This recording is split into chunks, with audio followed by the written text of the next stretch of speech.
पहली बात तो लोग अवेयर ही नहीं है कि हमारे देश में कितने क्राइम्स हो रहे हैं। अभी मैं आपको एक नंबर बताऊंगा। हर साल हमारे देश में 30 to 40,000 rape cases on record data है। ये ऑन रिकॉर्ड 2004 से 2004 से ये ऑन रिकॉर्ड डेटा है। Every year 30 to 40,000 rape cases every day. हर एक दिन, इंडिया की बात कर रहा हूं मैं, हमारे देश की, हर एक दिन 80 से 90 रेप केसेस रिकॉर्ड हो रहे हैं।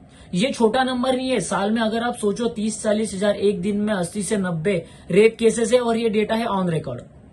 दूसरी बात, ऑफ रिकॉर्ड देखो, हमारा जो देश है, हमारा जो समाज है, तो उसमें कैसा होता है ना, कहीं कोई गलत चीज कर देता है ना, या फिर लड़कियों के साथ स्पेशली कहीं कुछ गलत होता है ना, तो उनकी फैमिली, सोसाइटी, वो लोग क्या कहते हैं ना कि आपके साथ जो भी हुआ ना वो किसी को बताना मत, क्योंकि एक रिस्पेक्ट सोसाइटी इस डर से जीती है कि हमने अगर कुछ बता दिया तो लोगों के बीच हमारा रिस्पेक्ट कम हो जाएगा, इज्जत चली जाएगी।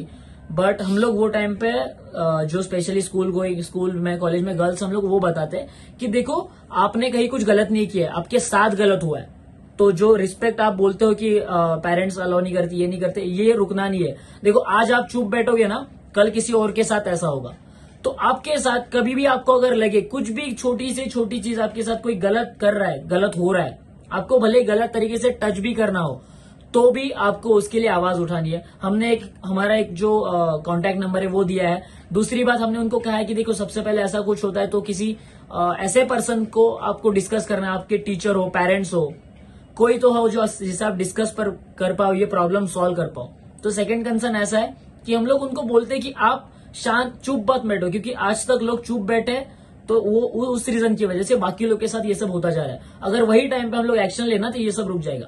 फिर थर्ड स्टेप ऐसा होता है ना कि हमको उनको physically hand to hand basic techniques सिखाते हैं कि कैसे आप लोग ऐसे सिचुएशन में बच सकते हो। बहुत इजी टेक्निक्स होते हैं और वो कैसे प्रैक्टिस करके हम लोग वो सिचुएशन से बच पाए, आप कैसे सेफली वहां से निकल जाओ, उसके बाद क्या करना है, ऐसे कई सारे पॉइंट्स इन्वॉल्व होते हैं वहां पे। ईस्ट इंडिया, इसका फुल फॉर्म है focus India self defence training. आज की डेट में हमारे भारत देश में इतने सारे क्राइम्स हो रहे हैं वुमेन्स के अगेंस्ट, उसमें उनको जस्टिस नहीं मिल पा रहा है या बहुत सारी चीजें ऐसी इन्वॉल्व है। तो हमने सोचा कि लोग क्या कर रहे हैं, कैंडल मार्च कर रहे हैं। कुछ होने के बाद वो कैंडल मार्च कर रहे हैं और उनको लगता है कि उनसे उसको जस्टिस मिलता है। तो हमने सोचा कि क्यों ना हम लोग एक स्टेप आगे चले जाए।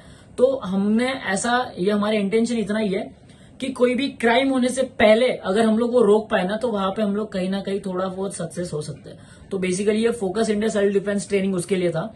रक्षा शक्ति साइड बाय साइड उसका ही आप एक पार्ट बोल सकते हो। रक्षा शक्ति भी क्या कर रहा है, रक्षा शक्ति के थ्रू हम लोग क्या कर रहे हैं, school, colleges, corporate sector, societies, हमसे जितना हो पाए हम ग्रुप्स को, जो ग्रुप्स होते हैं या कॉर्पोरेट सेक्टर्स होते हैं, कॉलेजेस होते हैं, हम लोग वहां पे जा रहे हैं।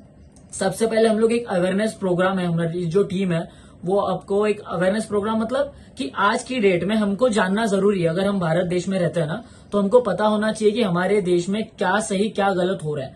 जहां जहां जो भी गलत हो रहा है तो उसके लिए हम लोग कैसे आवाज उठाए, उसके लिए क्या एक्शन ले सकते हैं, क्या कर सकते हैं, कैसे वो चीज को अवेयर कर सकते हैं। तो रक्षा शक्ति के थ्रू हम लोग वो काम कर रहे हैं। मेन मोटो जो हमारा है ना वो है कि वुमेन सेफ्टी।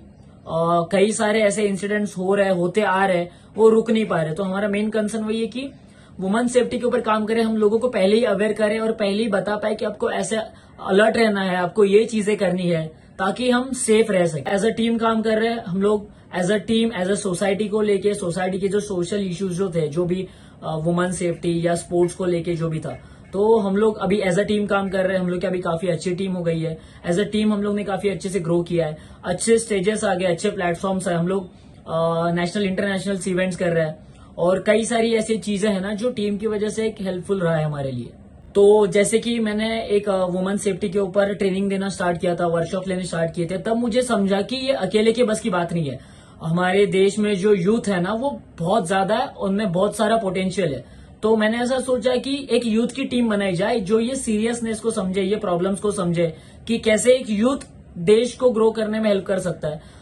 तो मैंने डिसाइड किया, तो मैंने बेसिकली लोगों से पर्सनली मिला, 1 to 1 मैंने इंटरेक्ट किया है, लोगों से बात की है, अननोन हो, स्ट्रेंजर हो, मैंने जाके बताया कि हम लोग ऐसा ऐसा काम कर रहे हैं, आपको हमारे साथ जुड़ना है। तो और फिर वहां से लोगों को जिन जिन को ये काम में इंटरेस्ट आया, जिन जिन को इसका महत्व समझ में आया, वो लोग हमसे जुड़ते चले गए। और school colleges, mostly college going students है जो जॉब कर रहे हैं, कॉलेज गोइंग है, ऐसे कई सारे लोगों की टीम जुड़ गई है। और अभी हम लोग 150-160 मेंबर्स, एक्टिव मेंबर्स है, जो ये सोशल कॉज को लेके काम कर रहे हैं, स्पोर्ट्स को प्रमोट कर रहे हैं, फिटनेस को, हेल्थ को, वुमेन्स अवेयरनेस, वुमेन्स एम्पावरमेंट, ऐसे कई सारे टॉपिक्स है जो एक यूथ मिलके कर रहा है। और जब एक यूथ का एक टीम बना है ना, तो बहुत अच्छा हम लोग बहुत फास्ट ग्रो कर पाए।